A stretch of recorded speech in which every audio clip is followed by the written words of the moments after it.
அடுத்து மீனராசிக்கான ஜூன் மாத பலன்கள பார்க்கலாம். மீனராசிய பொறுத்தவரைக்கும், இப்ப உங்களுக்கு ராசிக்கு ஜென்ம சனி வந்துருச்சு. ஓகேவா? உங்கள 7:30 சனியில ஜென்ம சனி. இப்போ உங்களுடைய ராசிக்கு ஜென்ம சனியிலன்றதுனால நீங்க இப்ப ரொம்ப பயப்பட வேண்டாம். ஏன் அப்படின்னு கேட்டீங்கன்னா, மீன ராசியில வந்து பெருசா சனி பகவான் வந்து பெரிய பாதிப்ப குடுத்துற மாட்டார். என்னதான் 7:30 சனியாக இருந்தாலுமே, ஏன்னா மீன ராசியில பொறந்தவர் தான் சனி. ஏன்னா ரேவதி நட்சத்திரத்தில பொறந்தவர் தான் சனி பகவான்றதுனால, மீன ராசிக்கு மீன லக்னத்தில பொறந்தவங்களுக்கு அந்த அளவுக்கு பெரிய பாதிப்பு குடுக்க மாட்டாரு.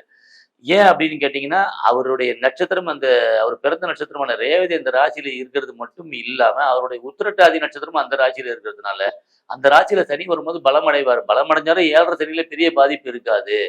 குறிப்பா இந்த மீன ராசியில பொறந்திருந்தாலுமே, ரேவதி நட்சத்திரத்துல பொறந்தவங்களுக்கு இந்த 7:30 சனி பெரிய அளவுக்கு பாதிப்பு இருக்காது. இப்ப எந்த அளவுக்கு பாதிப்பு இருக்குன்னு கேட்டீங்கன்னா, ஒரு விஷயத்த நீங்க பண்றீங்கன்னா, அத பண்றதுக்கு கூடிய தடைகள ரொம்ப நேரம் குடுப்பாரு. ரொம்ப அதிகமா குடுப்பாரு. ஒரு விஷயத்த பண்ணா டக்குன்னு முடிக்க முடியாது. நம்மளே நெனச்சா கூட, நீங்களே அத நெனச்சா கூட, அந்த விஷயத்த உடனே பண்ண முடியாது. தள்ளி போட்டுக்கிட்டே போகலாம் அப்படின்ற ஒரு எண்ணத்த குடுப்பாரு 1. 2வது விஷயம் வந்து பாத்தீங்கன்னா, தொழில் சம்பந்தப்பட்ட விஷயங்கள்ல வளர்ச்சியை குடுத்தாலுமே, அந்த தொழில் சம்பந்தப்பட்ட விஷயம் நமக்கு ஒரு வாய்ப்பு கிடைச்சதுன்னா, அந்த வாய்ப்ப உருவாக்கிக்க மாட்டாங்க. ஏன்னா 10ஆம் இடத்து தொழில் ஸ்தானத்த சனி பார்க்கும்போது, தொழில் வளரணுமே அப்படின்னா, தொழில் வளர்ந்தாலுமே அந்த வளர்ச்சிய நம்ம ஏத்துக்க மாட்டோம். என்னது எல்லாரும் என்ன விட அதிகமா உலக சம்பாதிச்சுட்டு போயிட்டா, நம்மளால ஒண்ணும் சம்பாதிக்க முடியல அப்படின்னு நம்ம அத ஒரு மைனஸா தான் பார்ப்போம் தவிர, அது நமக்கு ஒரு கிடைச்ச ஒரு ஆப்பர்ச்சுனிட்டியா அவங்க பார்க்க மாட்டாங்க. ஸோ, இந்த மீன ராசியில பொறுத்தவரைக்கும், ஜென்ம சனி இருந்தாலும் பயப்படாதீங்க. ஏன்னா உங்களோட ராசிக்கு 4ஆம் இடத்துல குரு இருக்கிறாரு. ராசிக்கு 4ஆம் இடத்துல இருக்கக்கூடிய குருவும் அந்த 10ஆம் இடமான தொழில் ஸ்தானத்த பார்க்கிறாரு. ஒரு ஒரு கிரகம் தன்னுடைய வீட்ட பார்க்கும்போது அந்த இடத்துக்கு பலன் ஜாஸ்தி.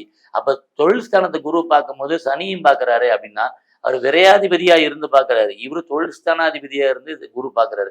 அப்ப 4ஆம் இடத்திலிருந்து குரு பகவான் வந்து 10ஆம் வீட்ட பார்க்கறதுனால, உங்களுடைய தொழில் வளர்ச்சி இருக்கும். என்னதான் உங்களுக்கு செலவு வந்தாலும், அந்த செலவுக்கு அதிகமான பணம் கண்டிப்பா வரும். நீங்க யாராவது மீன ராசி, மீன லக்னத்துல பொறக்கிறவங்க இந்த வீடியோ பார்த்துட்டு இருக்கீங்க அப்படின்னா, நீங்க பாருங்க கண்டிப்பா இந்த 7:30 சனியினால உங்களுக்கு மிகப்பெரிய பாதிப்புன்றது ஒண்ணும் இருக்காது. உங்க பிறந்த கால ஜாதகத்துல ஏதாவது பாதிப்பு அடையக்கூடிய தசாபுக்திகள் இருந்தா மட்டுமே ஒரு பாதிப்ப குடுக்கும் தவிர, எங்களுக்கு அந்த மாரி என் ஜாதகத்துல அந்த மாரிலாம் எந்த பிரச்சனையும் இல்ல சார் என் ஜாதகத்துல அப்படின்றவங்களுக்கு இந்த 7:30 சனியில ஒரு பெரிய பாதிப்பு ஏற்படாது.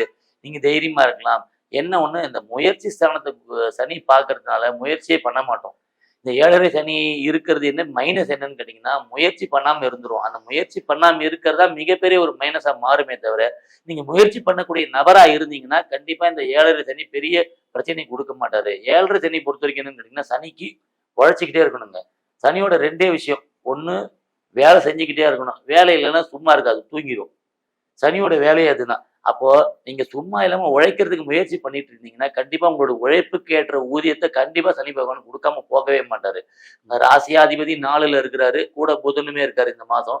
ஸோ, அப்ப இந்த படிக்கக்கூடிய மாணவர்கள் மீன ராசி, மீன லக்னத்த பொறந்தவங்க 7:30 சனி இருக்கேன்னு சொல்லி அப்படின்னு வீட்ல பயமுறுத்தாம, அந்த பையன நீங்க ஊக்கப்படுத்தி படிக்க வச்சீங்கன்னா, கண்டிப்பா மாணவர்கள் கண்டிப்பா ஒரு முன்னேற்றத்த கண்டிப்பா கல்வியில முன்னேற்றத்த அடைவாங்க 1. 2வது விஷயம், குரு புதன் சேர்க்கை இருக்கிறதுனால மேற்படிப்பு படிக்கணும் அப்படின்னு நினைக்கிறவங்க கண்டிப்பா படிப்புல மிகப்பெரிய சாதனையாளர்களா இருப்பாங்க. அதுல சந்தேகமே கிடையாது. அதே மாரி இந்த ராசிக்கு 6ஆம் இடத்துல ராசிக்கு 6ஆம் இடத்துல கேதுவும், 12ஆம் இடத்துல ராகு இருக்கிறார். இது என்ன பலன்னு கேட்டீங்கன்னா, உபஜய ஸ்தானத்துல ராகு கேதுக்கள் இருப்பது, உங்களோட வேலை விஷயங்கள், தொழில் முன்னேற்றத்துக்கான ஒரு மிகப்பெரிய வாய்ப்பா அமையும். பொதுவா மீன லக்னம், மீன ராசியில பொறந்தாலே அந்த வெளிநாடு போகக்கூடியது ஈஸியா உங்களுக்கு அந்த ஆப்பர்ச்சுனிட்டி கிடைக்கும். ஏன்னா ராசின்றது மீன ராசின்றது நீர் ராசி. காலபுருஷ தத்துவத்துக்கு 12ஆம் ராசி. அப்போ ஒரு வெளிநாடு வாய்ப்பு ஈஸியா உங்களுக்கு கிடைக்கும். அப்ப இந்த மீன ராசியில ஜென்ம சனி இருக்கு இல்லையா? மீன ராசியில பொறந்தவங்களுக்கு, இந்த ஜென்ம சனியில என்ன பண்ணலாம்னு கேட்டீங்கன்னா, வெளிநாடு, வெளிமாநிலம் போயிட்டீங்கன்னா, இங்க இருக்கக்கூடிய பாதிப்புல ஒரு அ பாதிக்கும் பாதி தான் உங்களுக்கு பாதிப்பு இருக்கும். பாதிப்புன்னா என்னன்னு கேட்டீங்கன்னா, உங்க வீட்ட விட்டு நீங்க நவுந்துடுறீங்க. அந்த அவங்கள பத்தியே திங்க் பண்ணிட்டு அந்த ஒரு நினைப்பு தான் இருக்கும். வீட்ட விட்டு நம்ம வந்துட்டோமே அப்படின்ற ஒரு மன கஷ்டத்த தவிர, பண கஷ்டமோ, இல்ல உடல் ரீதியான ஒரு பெரிய பிரச்சனைகளோ கண்டிப்பா இருக்கவே இருக்காது. இந்த 12ஆம் இடத்துல இருக்கக்கூடிய ராகு என்ன பண்ணுவாருன்னு கேட்டீங்கன்னா, தேவையில்லாம ஸ்ட்ரெஸ்ஸ குடுப்பாரு. ஓகே 12ஆம் இடம்ன்றது அயன சயன போகன்றதுனால நமக்கு தூக்கம் வராம கொஞ்சம் தூக்கத்துல பிரச்சனைகள் வரும். இல்ல இந்த தூக்கத்துக்காக தூக்க மாத்திரை சாப்பிடக்கூடிய ஒரு சின்ன சின்ன அந்த சில சந்தர்ப்பங்கள் வரும் தவிர, உடல் ரீதியான விஷயங்கள்ல வேற எந்த ஒரு பாதிப்பு குடுக்காது. ஏன்னா பாவகிரகங்கள் 6ஆம் இடத்துல இருக்கிறது நல்லது. ஏன்னா உடல் ஆரோக்கியம்னா 6ஆம் இடம் தான். அந்த இடத்துல பாவகிரகங்கள் இருக்கிறது நல்லது. குறிப்பா கேது இருக்கிறது நல்லது. ஸோ இப்ப 6ஆம் இடத்துல இருக்கக்கூடிய கேது உங்களுக்கு மிகப்பெரிய ஞானத்தையும் குடுப்பாரு. அதே மாரி இந்த 12ஆம் இடத்துல இருக்கக்கூடிய ராகு நீங்க மீனராசியில ஜென்ம சனியா இருந்தா கூட அந்த ஜென்ம சனியை மறக்கிற அளவுக்கு சில சில ஜாலியான ஒரு நிகழ்வுகள் உங்களுடைய வாழ்க்கையில கண்டிப்பா நடக்கும். என்ன அப்படின்னு கேட்டீங்கன்னா, இப்ப ஒரு ஒரு ஸ்போர்ட்ஸ் பர்சனா இருக்கீங்க அப்படின்னா, அந்த ஸ்போர்ட்ஸ் மூலியமா உங்களுக்கு ஒரு மிகப்பெரிய ஒரு அவார்டோ, ஒரு மிகப்பெரிய ஒரு ஒரு வளர்ச்சியோ கிடைக்கும். ஏன்னா 6ஆம் இடம் தான் உங்களுக்கு உடல் பலம் சொல்லிட்டேன். அப்போ 12ஆம் இடத்துக்கு அதுக்கு என்ன சம்மந்தம்னா 6க்கு 7.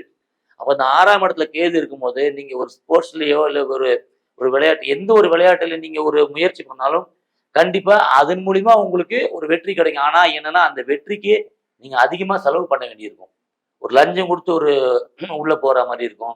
இல்லாட்டி ஒரு உங்களுக்கு கிடைக்கக்கூடிய ரெகக்னைஸ வந்து நீங்க வந்து சண்டை போட்டு கேட்டு வாங்குற மாரி இருக்கும் தவிர, உங்களுக்கு மைனஸ் எதுவும் பெருசா பாதிப்பு இருக்காது. அப்ப இந்த 4ஆம் இடத்துல இருக்கக்கூடிய குருவோடைய பிளஸ் என்னன்னு கேட்டீங்கன்னா, தொழில வந்து அபரிமிதமா உங்களுக்கு வளர்ச்சிய குடுக்கறது மட்டும் இல்லாம, 10ஆம் இடத்த குரு பார்க்கறது மூலியமா உங்களுக்கு தொழில் வளர்ச்சி தொழில் ஸ்தானத்துல ஒரு மிகப்பெரிய வளர்ச்சி குடுக்கறது மட்டும் இல்லாம, உங்களுக்கு ஒரு மிகப்பெரிய புண்ணியத்தையும் இந்த குரு குடுப்பார். ஏன்னா கால புருஷனுக்கு 9ஆம் அதிபதி குரு. ஓகேவா? உங்களுடைய 12ஆம் இடத்த பார்க்குறாரு. 12ஆம் இடம் தான் மோட்சஸ்தானம் இல்லையா?